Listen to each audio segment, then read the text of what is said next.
প্রয়োজনীয় সংস্কার এবং স্বৈরাচারের বিচার নিশ্চিত করে দ্রুততম সময়ের মধ্যে পিআর পদ্ধতিতে নির্বাচন আয়োজনের দাবি জানিয়েছেন ইসলামী আন্দোলন বাংলাদেশের আমির মুফতি সৈয়দ মোহাম্মদ রেজাউল করিম। ৭ মার্চ রাজধানীর হোটেল সোনারগাঁয়ে আয়োজিত এক ইফতার মাহফিলে সভাপতির বক্তব্যে তিনি কথা বলেন।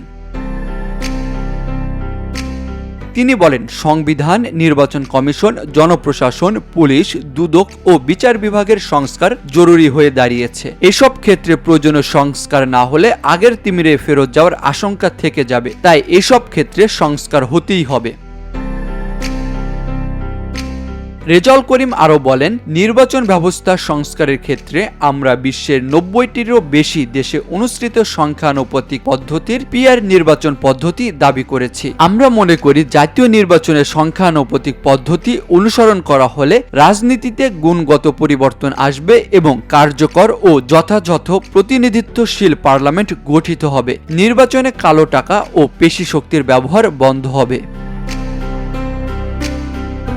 তিনি বলেন, ইসলামী আন্দোলন বাংলাদেশ নির্বাচনহীন পরিস্থিতি দীর্ঘায়িত হোক তা চায় না, বরং নির্বাচনকে সুষ্ঠু, অবাধ করতে এবং নির্বাচনে সকলের জন্য সমান সুযোগ নিশ্চিত করতে প্রয়োজনীয় ব্যবস্থা ও সংস্কার করে দ্রুত নির্বাচন আয়োজন করতে হবে। ইফতার মাহফিলে অন্যান্যদের মধ্যে উপস্থিত ছিলেন জামায়াতে ইসলামীর আমির ডাক্তার শফিকুর রহমান, বিএনপির প্রেসিডিয়াম সদস্য ডক্টর আব্দুল মঈন খান, ভাইস চেয়ারম্যান বরকাতুল্লাহ ভুলু, সালাউদ্দিন আহমেদ, জাতীয় নাগরিক পার্টির আহ্বায়ক নাহিদ ইসলাম।